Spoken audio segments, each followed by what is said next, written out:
السلام عليكم ورحمة الله وبركاته. الحمد لله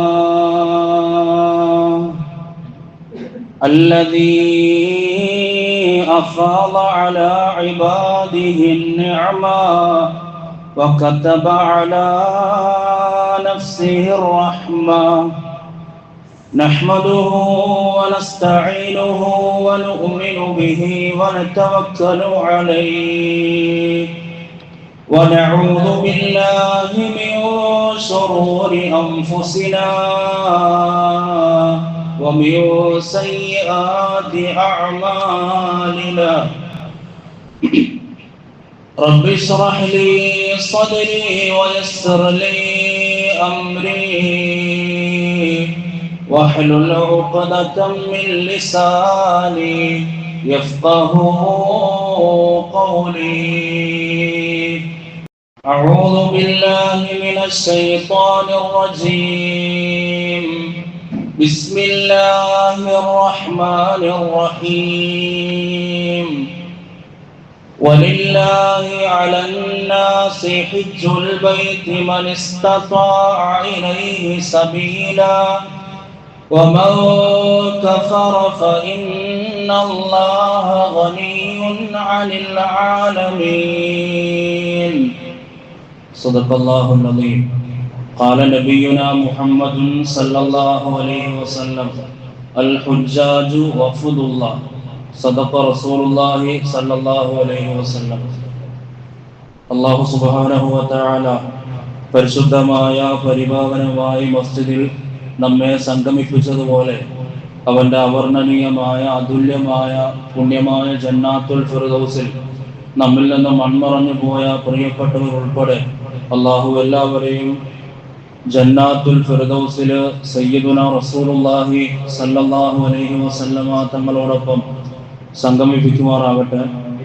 മരണപ്പെട്ടവർക്കെല്ലാം അല്ലാഹു അവന്റെ വിശാലമായ മഗ്ഫിറത്തും മർഹമത്തും നൽകി അനുഗ്രഹിക്കുമാറാവട്ടെ. രോഗികൾക്ക് അല്ലാഹു പൂർണ്ണമായ ശിഫ നൽകി അനുഗ്രഹിക്കുമാറാവട്ടെ. ഒന്ന് രണ്ട് പേര് ജുമയ്ക്ക് മുമ്പും പല ആവശ്യങ്ങളും പറഞ്ഞ് ദുആ കൊണ്ട് വസിയത്ത് ചെയ്തിട്ടുണ്ട്. ഒരു കുട്ടിയാണൊന്ന്, മറ്റൊന്നൊരു സഹോദരനാണ് നുള്ളുപ്പാറയിൽ താമസിക്കുന്നത്. അല്ലാഹു ഇരുവർക്കും എന്താണോ അവരുടെ വേവലാതി, അവരുടെ മനപ്രയാസം അല്ലാഹു അത് മാറ്റി കൊടുക്കുമാറാവട്ടെ. ലോകത്തിന്റെ വിവിധ ഭാഗങ്ങളിൽ യുദ്ധക്കെടുതികൾ മൂലം പ്രയാസങ്ങൾ അനുഭവിക്കുന്നവർക്ക് പരിശുദ്ധമായി മാസത്തിന്റെയും ഈ ദിവസത്തിന്റെയും ഈ സമയത്തിന്റെയും ഈ ഭവനത്തിന്റെയും എല്ലാം ഹക്ക് ബറക്കത്ത് കൊണ്ട് അല്ലാഹു അവർക്കെല്ലാം സലാമത്ത് നൽകി അനുഗ്രഹിക്കുമാറാകട്ടെ. നമ്മുടെ നാട്ടിൽ നിന്നും മറ്റ് ലോകത്തിന്റെ വിവിധ ഭാഗങ്ങളിൽ നിന്നും ഒരൊറ്റ ഗേഹത്തെ ലക്ഷ്യമാക്കി വിവിധ നാടുകളിൽ നിന്നും യാത്ര തിരിച്ച പ്രിയപ്പെട്ട ഹാജിമാർക്ക് അല്ലാഹു അവിടേക്ക് എത്താനും പൂർണ്ണമായ ഇബാദത്തുകൾ കൊണ്ട് ഹജ്ജ് മബ്റൂറായും മഖ്ബൂലായും സ്വീകരിക്കപ്പെടുന്ന ഇബാദത്തിൽ ഉൾപ്പെടാനും അവർക്കെല്ലാം ഭാഗ്യം നൽകുമാറാകട്ടെ. അവരുടെ യാത്രകളെ അല്ലാഹു എളുപ്പമാക്കുകയും അവർക്ക് വേറെ രോഗങ്ങളൊന്നും കൊടുക്കാതെ അല്ലാഹു കാത്ത് രക്ഷിക്കുകയും ചെയ്യുമാറാകട്ടെ. പ്രിയപ്പെട്ട മുഅ്മിനീങ്ങളെ, വിശുദ്ധമായ ഒരു ദിവസത്തിലാണ് നാം ഉള്ളത്. നമുക്കറിയാം, ദിവസങ്ങളുടെ നേതാവ് എന്ന് ഹബീബായ തങ്ങൾ പരിചയപ്പെടുത്തിയ ദിവസമാണ് വെള്ളിയാഴ്ച ദിവസം. ആ ദിവസത്തിലെ ഏറ്റവും പ്രധാനപ്പെട്ട സമയത്തുമാണ് നാം നിലകൊള്ളുന്നത്, ജുമുഅയുടെ സമയം. മഹാനായ റസൂലുള്ളാഹി സ്വല്ലല്ലാഹു അലൈഹി വസല്ലമ തങ്ങൾ ഇതുപോലെ ചില ദിവസങ്ങൾക്കും ചില മാസങ്ങൾക്കുമെല്ലാം പ്രത്യേകത നൽകുന്നുണ്ട്. വിശുദ്ധ ഖുർആനിൽ പലയിടങ്ങളിലായി നമുക്കത് പഠിക്കാനും മനസ്സിലാക്കാനും സാധിക്കും. സൂറത്തു തൗബയിലൂടെ അല്ലാഹു സുബ്ഹാനഹു വ തആല ഒരു ആയത്ത് പറഞ്ഞു വെക്കുന്നുണ്ട് ലോക ഉമ്മത്തിന്. ആ ആയത്ത് എങ്ങനെയാണ്? അഊദു ബില്ലാഹി മിനശ് ശൈത്വാനിർ റജീം. ഇന്ന ഇദ്ദതശ് ശുഹൂരി ഇൻദല്ലാഹി 12 ശഹറൻ ഫീ കിതാബില്ലാഹ്. പടച്ച റബ്ബിന്റെ കിതാബിൽ അല്ലാഹു രേഖപ്പെടുത്തി വച്ചിരിക്കുന്നത് 12 മാസങ്ങളെയാണ്.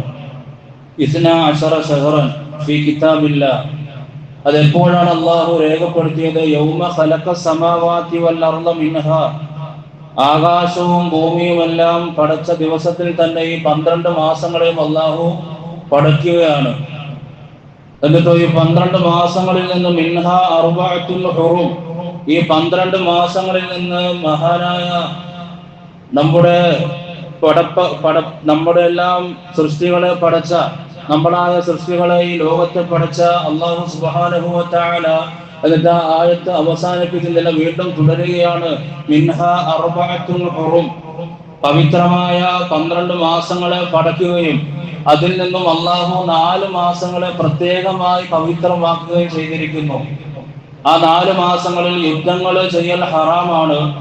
മറ്റു നന്മകൾ ചെയ്താൽ അല്ലാഹു നമ്മുടെ ആരാധനകൾ സ്വീകരിക്കാനുള്ള ഒരു കാരണമായി വളരെ പവിത്രതയേറിയ ഇബാദത്തിൽ ഉൾപ്പെടാനും അല്ലാഹു മാസങ്ങളിൽ ഇബാദത്ത് ചെയ്യുന്നതിനെ പരിഗണിക്കുകയും ആ മാസങ്ങളിൽ സ്വന്തമായി നിങ്ങൾ പാപങ്ങളൊന്നും ചെയ്യരുത്, മറ്റ് അല്ലാഹു ഹറാമാക്കിയ കാര്യങ്ങളിലേക്കൊന്നും അടുക്കരുത് എന്ന് ആ 4 മാസങ്ങളിൽ പ്രത്യേകം അല്ലാഹു ഓർമ്മിപ്പിക്കുകയാണ്. ഏതൊക്കെയാണ് 4 മാസങ്ങൾ എന്ന് പരിശോധിക്കുമ്പോൾ കാണാം. ഒന്ന് റജബാണ്, മറ്റൊന്ന് ദുൽഖഅദാണ്. നാം ഇപ്പോൾ നിലകൊള്ളുന്നത് ദുൽഖഅദ് 6-ലാണ്. അടുത്ത മാസം ദുൽഹജ്ജ്, ആ ദുൽഹജ്ജും അതിൽ ഉൾപ്പെടുത്തു. പിന്നെ ഒന്ന് മുഹറം മാസമാണ്. റജബ്, ദുൽഖഅദ്, ദുൽഹജ്ജ്, മുഹറം, ഇങ്ങനെ 4 മാസങ്ങളെ അല്ലാഹു 12 മാസങ്ങളിൽ നിന്ന് പരിശുദ്ധമാക്കി. എന്റെ വിഷയത്തിൽ മാത്രം തന്നെ ഞാൻ സംസാരിക്കുകയാണ്.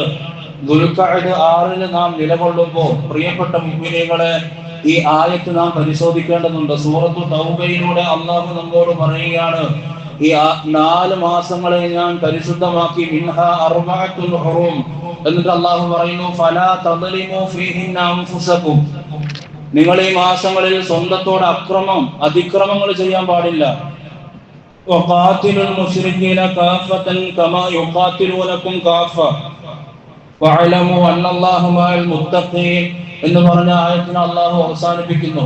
യുദ്ധങ്ങൾ ചെയ്യാൻ പാടില്ല, മറ്റു സ്വന്തത്തോട് അതിക്രമങ്ങൾ, പാപങ്ങളിൽ മുഴുകി കഴിയേണ്ട മാസമല്ല ഈ ദുൽഖഅദും ദുൽഹജ്ജും മുഹറമും റജബും ഒന്നും. ഈ ദുൽഖഅദിനെയും ദുൽഹജ്ജിനെയും അല്ലാഹു പരിശുദ്ധമാക്കാനുള്ള ഒരു കാരണം എന്ന് പറയുന്നത് സയ്യിദുനാ റസൂലുള്ളാഹി സ്വല്ലല്ലാഹു അലൈഹി വസല്ലമ തങ്ങൾ അങ്ങനെ നമ്മെ പഠിപ്പിച്ചതിന്റെ കാരണം, ഒരൊറ്റ ദേഹത്തെ ലക്ഷ്യമാക്കി ഈ ലോകത്തിൽ ആദ്യം പടയ്ക്കപ്പെട്ട അല്ലാഹു നിർമ്മിച്ച ഭവനമാണ് വിശുദ്ധമായ കഅബ എന്ന് നമുക്കറിയാം. മക്കയിൽ സ്ഥിതി ചെയ്യുന്ന എല്ലാ പ്രവാചകന്മാരും കാലുകുത്തിയ മഹാനായ ഇബ്രാഹിം നബി അലൈഹി സ്വലാത്തു വസ്സലാം, അവിടുന്ന് ദുആ ലഭിച്ച മണ്ണും അല്ലാഹുവിന്റെ വിശുദ്ധ ഖുർആൻ ഇറങ്ങാൻ കാരണമായ മണ്ണുമാണ് മക്ക. ആ മക്കയിലേക്ക് ഹജ്ജ് ചെയ്യുവാനായി ഹാജിമാർ യാത്ര തിരിക്കുന്ന മാസമായതുകൊണ്ട് ദുൽഖഅദ് പവിത്രമാണ്. ആ ദുൽഖഅദ് മാസത്തിൽ നിങ്ങൾ സ്വന്തത്തോട് അതിക്രമം കാണിക്കരുത്, മറ്റു പാപങ്ങളിൽ മുഴുകിപ്പോകരുത് എന്ന് അല്ലാഹുവിന്റെ വിശുദ്ധ ഖുർആൻ നമ്മെ ഓർമ്മപ്പെടുത്തുകയാണ്. പ്രിയപ്പെട്ട മുഅ്മിനീങ്ങളെ, ഈ ഹാജിമാര് തിരിച്ചു വരുമ്പോഴും അവർക്കൊരു ബുദ്ധിമുട്ടോ ഒരു പ്രയാസമോ ഉണ്ടാകാൻ പാടില്ല. അതുകൊണ്ട് മുഹദ്ദിസീങ്ങൾ രേഖപ്പെടുത്തുന്നു, അങ്ങനെ പരിശുദ്ധമാക്കാൻ മുഫസ്സിരീങ്ങൾ രേഖപ്പെടുത്തുന്നു, അങ്ങനെ പരിശുദ്ധമാക്കാനുള്ള ദുൽഹജ്ജിനെ പരിശുദ്ധമാക്കാനുള്ള മറ്റൊരു കാരണം, ഹാജിമാർ അവരുടെ കർമ്മങ്ങളെല്ലാം ചെയ്ത് തിരികെ നാട്ടിലേക്ക് വരുമ്പോൾ അവർക്കൊരു ബുദ്ധിമുട്ടോ ഒരു അസ്വസ്ഥതകളോ ഉണ്ടാകാൻ പാടില്ല. അതുകൊണ്ട് ഈ ദുൽഖഅദിനെയും ദുൽഹജ്ജിനെയും അല്ലാഹു പവിത്രമാക്കി. യുദ്ധം പോലും പാടില്ല എന്ന് അല്ലാഹു പ്രഖ്യാപിക്കുകയാണ്.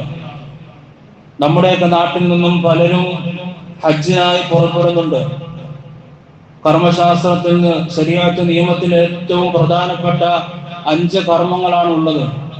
ഒന്ന് ഷഹാദത്താണ്. ഷഹാദത്ത് മനസ്സിൽ ഉറപ്പിച്ച് നാവ് കൊണ്ട് പറയുക, അഷ്ഹദു അല്ലാ ഇലാഹ ഇല്ലല്ലാഹ് വ അഷ്ഹദു അന്നക മുഹമ്മദർ റസൂലുള്ളാഹ്.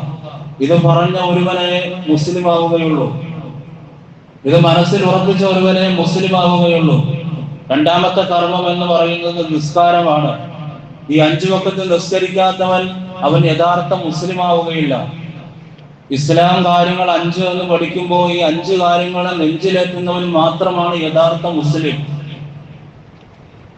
5 വഖത്ത് നിസ്കാരമാണ് അല്ലാഹു രണ്ടാമതായി ഇസ്ലാം കാര്യങ്ങളിൽ ഉൾപ്പെടുത്തുന്നത്. മൂന്നാമത് റമദാൻ മാസത്തിൽ നോമ്പ് പിടിക്കലാണ്. അത് നാം നിർവഹിച്ചു. ഒരു മാസങ്ങൾക്ക് മുമ്പ് നാം നിർവഹിച്ചവരാണ്. പിന്നെ സക്കാത്ത് കൊടുക്കുക എന്നുള്ളതാണ്. നമ്മൾ അള്ളാഹു നിശ്ചയിച്ച പരിധിക്കപ്പുറം കടബാധ്യതയൊന്നും ഇല്ലാതെ അങ്ങനെ ഒരു പരിധിക്കപ്പുറം എത്തിയാൽ അള്ളാഹു നിശ്ചയിച്ച ഓഹരി അത് കൊടുക്കുക, അത് പാവപ്പെട്ടവന് കൊടുക്കുക എന്നുള്ളതാണ് സക്കാത്ത്. പിന്നെ ഒന്ന് പറയാനുള്ളത്, അത് നമ്മുടെ സക്കാത്ത് എന്ന് പറയുന്നത് നമ്മുടെ സമ്പത്തിനെ ശുദ്ധീകരിക്കുന്ന ഒന്നുമാണ്. അവസാനത്തേതാണ് ഹജ്ജ്. ഹജ്ജ് ചെയ്യാൻ അള്ളാഹു പ്രത്യേകമായി തെരഞ്ഞെടുക്കുന്നതാണ്. കാരണം ഹബീബായ നബി മുഹമ്മദ് മുസ്തഫ സല്ലല്ലാഹു അലൈഹി വസല്ലമ തങ്ങൾ പറയുകയാണ്, അൽ ഹുജ്ജാജു വഫദുല്ലാഹ്, ഹാജിമാർ എന്നത് അള്ളാഹുവിന്റെ സംഘമാണ്, അള്ളാഹുവിന്റെ ആളുകളാണ് ഹാജിമാർ. കാരണം എല്ലാവർക്കും ആ ഭാഗ്യം ലഭിക്കണമെന്നില്ല. നമ്മുടെ നാട്ടിൽ നിന്നും ഒരുപാട് പേര് അവിടേക്ക് പോകുന്നുണ്ട്. എന്താണ് ഹജ്ജ് ചെയ്താലുള്ള ഗുണം? ലൈസ ലഹു ജസാഉൻ ഇല്ലൽ ജന്ന, അൽ ഹജ്ജുൽ മബ്റൂറു ലൈസ ലഹു ജസാഉൻ ഇല്ലൽ ജന്ന. സയ്യിദുനാ റസൂലുള്ളാഹി സ്വല്ലല്ലാഹു അലൈഹി വസല്ലമ തങ്ങൾ പഠിപ്പിക്കുകയാണ്, മബ്റൂറായ ഹജ്ജിന്റെ പ്രതിഫലം സ്വർഗമല്ലാതെ മറ്റൊന്നുമില്ലെന്ന് മുഹമ്മദ് റസൂലുള്ളാഹി സ്വല്ലല്ലാഹു അലൈഹി വസല്ലം. ഹജ്ജ് ചെയ്യണം, ജീവിതത്തിൽ ആഗ്രഹിക്കണം. അള്ളാഹു ആഗ്രഹത്തെ, നമ്മുടെ എല്ലാ ആഗ്രഹത്തെ അള്ളാഹു കബൂലാക്കുമാറാകട്ടെ.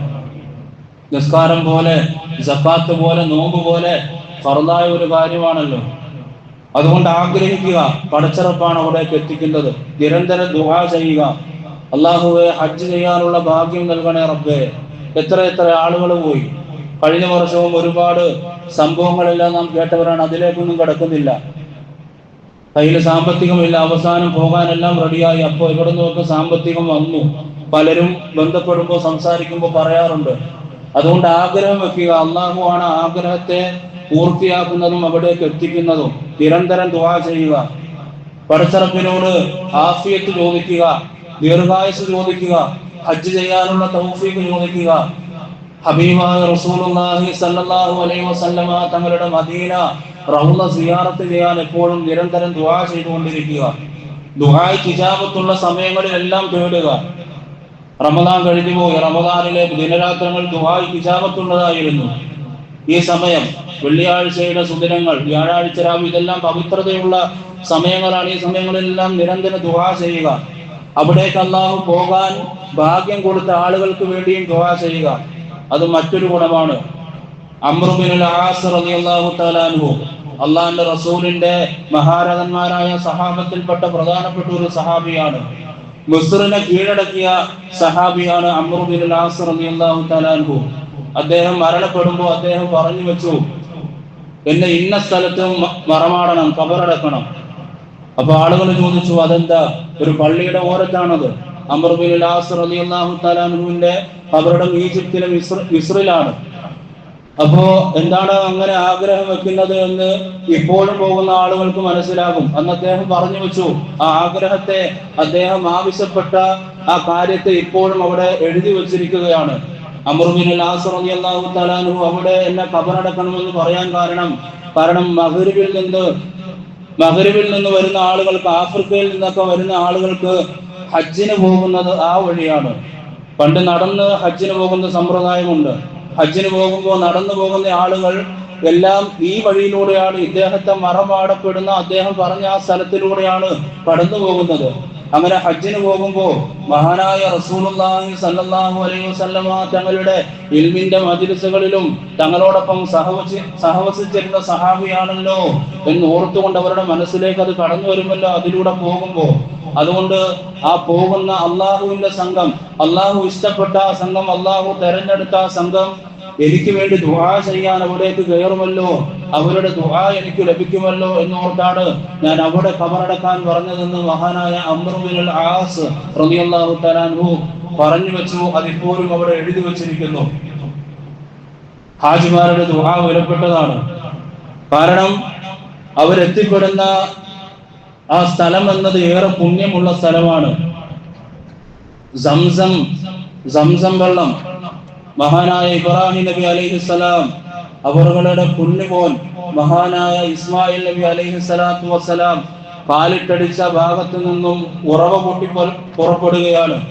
പുറപ്പെടുന്ന ഭാഗത്ത് അള്ളാഹുവോട് ദാഹത്തെ ശമിപ്പിക്കാനായി മാത്രമല്ല, ലോകത്തിൽ ഏതൊക്കെ ഉമ്മത്തികൾ, ഏതൊക്കെ ജനങ്ങൾ വരുന്നോ, അവിടേക്ക് ഏതെല്ലാം ആളുകൾ സന്ദർശിക്കാൻ വരുന്നോ, അവർക്കെല്ലാം എത്തുന്ന രീതിയിൽ ആ സംസം വെള്ളത്തെ അള്ളാഹുവോട് പടക്കുകയാണ്. അതിനെ പടക്കാൻ തിരഞ്ഞെടുത്ത സ്ഥലമാണ് പുണ്യമായ മക്ക. ഒരുപാട് ശ്രേഷ്ഠതകൾ, മഹാരഥന്മാരായ ഒരുപാട് പ്രവാചകന്മാരുടെ കാൽപാദം പതിഞ്ഞ പുണ്യമായ സ്ഥലമാണ് മക്ക. ആദം നബി അലൈഹി സ്വലാത്തു വസ്സലാമിനെയും ഹവ്വാ ബീവിയെയും സ്വർഗത്തിൽ നിന്ന് അല്ലാഹു ഈ ഭൂലോകത്തിലേക്ക് അയച്ചു. അവരിരുവരും ഒരുപാട് നാള് ഈ ലോകത്തിലൂടെ പരസ്പരം കണ്ടുമുട്ടാതെ പല ലോകവും കറങ്ങി നടന്നു. അവസാനം ഇരുവരും കണ്ടുമുട്ടുന്ന സ്ഥലമാണ് അറഫ. അറഫയിലേക്കാണ് ഈ ഹാജിമാർ എത്തിപ്പെടുന്നത്. ഹജ്ജിന്റെ പ്രധാനപ്പെട്ട ഒരു അമലാണ് അറഫ എന്നത്. ഹബീബായ റസൂലുള്ളാഹി സ്വല്ലല്ലാഹു അലൈഹി വസല്ലമ തങ്ങൾ പറയുകയാണ്, അൽ ഹജ്ജു അറഫ. അറഫ ലഭിക്കാത്ത ഒരുവന് ഹജ്ജ് ലഭിക്കില്ല. കാരണം അറഫ എന്ന് പറയുന്നത് അത്ര പ്രധാനപ്പെട്ട അമലാണ്. ആ അറഫയിലേക്കാണ് നമ്മുടെ നാട്ടിൽ നിന്നും മറ്റ് നാനാഭാഗത്തു നിന്നും ലോകത്തിന്റെ വിവിധ ഭാഗങ്ങളിൽ നിന്നും ഹാജിമാർ ചെന്ന് എത്തിപ്പെടുന്നത്. അവരോട് ദുആ കൊണ്ട് വസിയത്ത് ചെയ്യുക. മലക്കുകൾ ഇറങ്ങിയ നാടാണ് പുണ്യമായ മക്ക. മഹാനായ മലക്കുകളുടെ നേതാവായ മുഖറബുൽ അംലാഖ് ജിബ്രീൽ അലൈഹി സ്വലാത്തു വസ്സലാം നിരന്തരം വന്ന സ്ഥലം. മറ്റൊന്ന്, ഏറ്റവും പ്രധാനപ്പെട്ട വിഭാഗത്തിൽപ്പെടുന്നതാണ് ഇനി പറയാൻ പോകുന്നത്. ഖുർആൻ ഇറങ്ങിയ മണ്ണാണ് മക്ക. പരിശുദ്ധമായ ഖുർആൻ അല്ലാഹു ഇറക്കാൻ തിരഞ്ഞെടുത്ത പുണ്യമായ സ്ഥലമാണ് മക്ക എന്നത്. ആ നാട്ടിലേക്കാണ് നമ്മുടെ നാട്ടിൽ നിന്നും പല സഹോദരന്മാർ പോകുന്നത്. അടുത്ത പവിത്രത, നമ്മളെ സ്നേഹിച്ച, നാം സ്നേഹിക്കുന്ന, മദീനയിൽ അന്ത്യവിശ്രമം കൊള്ളുന്ന, ലോകത്തോട് ഇത്രമേൽ കാരുണ്യമുള്ള ഒരു മനുഷ്യനെ ഇനി വരാനും പോകുന്നില്ല, കഴിഞ്ഞു പോയിട്ടുമില്ല. നമ്മുടെ നേതാവ് ഹബീബായ നബി മുഹമ്മദ് മുസ്തഫ സല്ലല്ലാഹു അലൈഹി വസല്ലമ തങ്ങൾ ജന്മം കൊണ്ട നാടാണ് മക്ക. ആ മക്കയിലേക്കാണ് അവർ യാത്ര തിരിക്കുന്നത്. നബി തങ്ങൾ മദീനയിലേക്ക് പോകുന്ന സന്ദർഭമുണ്ട്. മദീനയിലേക്ക് പോകുമ്പോൾ ഹബീബായ റസൂലുള്ളാഹി സ്വല്ലല്ലാഹു അലൈഹി വസല്ലമ തങ്ങൾ മക്കയോട് വല്ലാത്ത ഇഷ്ടം കാരണം നബി തങ്ങൾ കരയുന്നുണ്ട്. എന്നിട്ട് നബി തങ്ങൾ പറഞ്ഞു, ഞാൻ നിന്നെ വല്ലാതെ സ്നേഹിക്കുന്നു.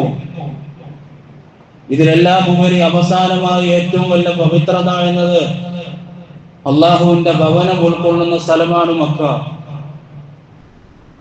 അള്ളാഹുവിന്റെ വിശുദ്ധ ഖുർആൻ പറയുകയാണ്, ഇന്ന അവ്വല ബൈത്തിൻ ഉദിഅ ലിന്നാസ് ലല്ലദീ ബിബക്കത മുബാറക. ആദ്യമായി ഈ ലോകത്തിൽ നിർമ്മിക്കപ്പെട്ട ഭവനമാണ് ബക്ക എന്നത്. നമ്മളിപ്പോ പറയുന്ന മക്കയാണത്. പ്രിയപ്പെട്ട മുഅ്മിനീങ്ങളെ, അവിടേക്ക് പോകുന്ന ആളുകളെ നേരിട്ട് പോയി കാണണം. അവരോട് ദുആ കൊണ്ട് വസിയത്ത് ചെയ്യണം. അവരുടെ നെഞ്ചകം ചേരുന്നത് വിശുദ്ധമായ കഅബയോടാണ്. അവരുടെ കണ്ണുകൾ കാണുന്നത് വിശുദ്ധമായ ആ ഗേഹത്തെയാണ്. ഖുർആൻ ഇറങ്ങിയ മണ്ണിനെയാണ് അവർ കണ്ണുകൊണ്ട് കാണാൻ പോകുന്നത്. അവരുടെ കൈകളെ ചുംബിക്കണം. കാരണം അവർ പിടിക്കാൻ പോകുന്നത് ആ കഅബയെ പുതപ്പിച്ചിരിക്കുന്ന കില്ലയാണ്. അവരുടെ കൈകളെ ചുംബിക്കണം. കാരണം അവര് തൊടാൻ പോകുന്നത്, അല്ലെങ്കിൽ ചുംബിക്കാൻ പോകുന്നത്, അള്ളാഹുവിന്റെ റസൂൽ ചുംബിച്ച ഹജറുൽ അസ്വദിനെയാണ്.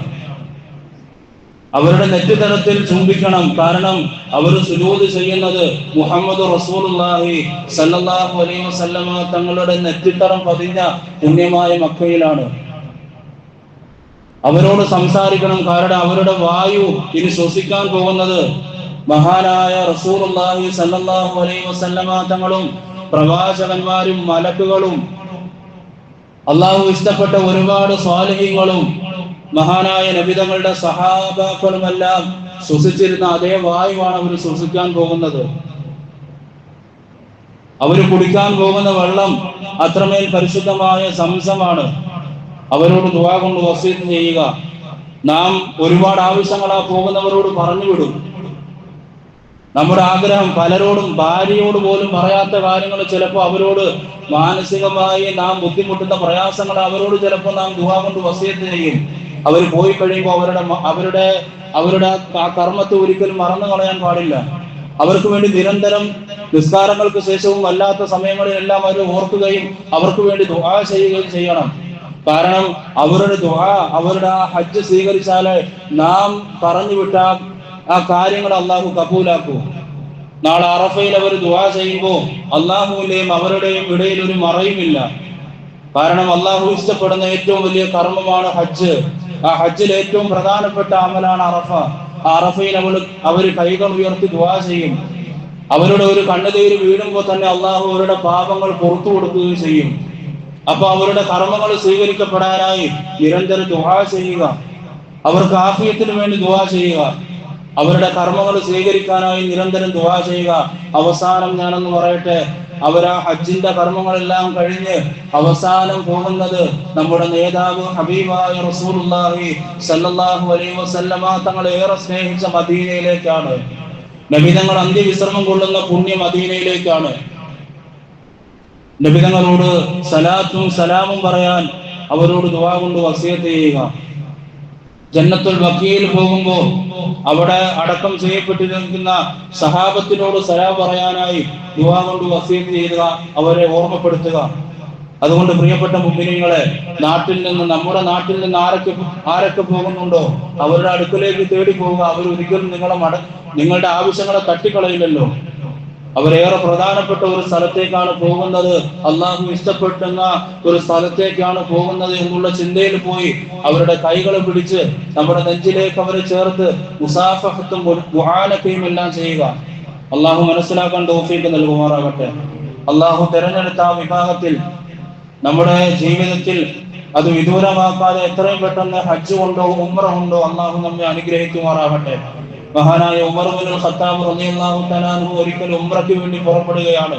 എല്ലാവരോടും യാത്ര പറഞ്ഞു മസ്ജിദ് നബവിയിൽ നിന്ന് ഇറങ്ങുമ്പോൾ പുറകിൽ നിന്നൊരു വിളി, യാ ഉമർ.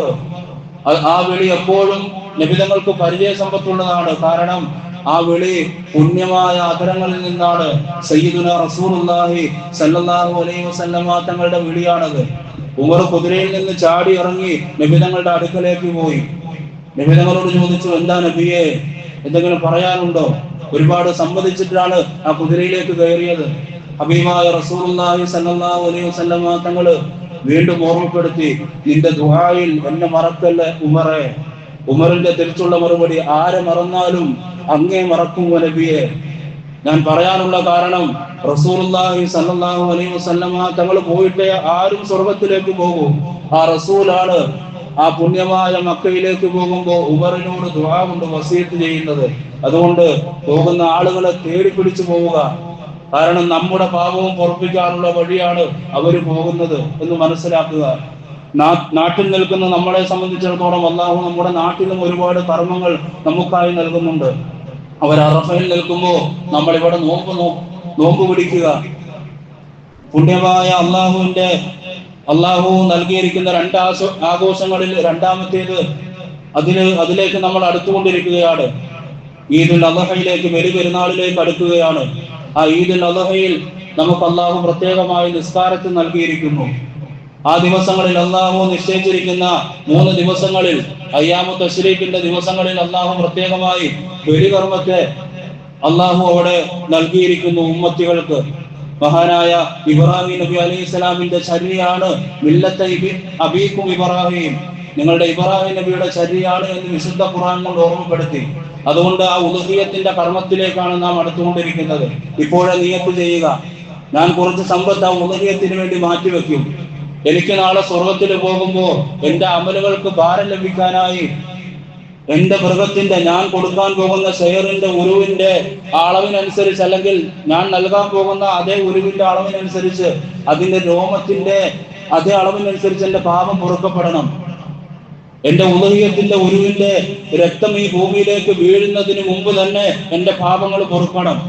അതെനിക്ക് വേണ്ടി നാളെ സ്വർഗത്തിന് വേണ്ടി ദുആ ചെയ്യണം.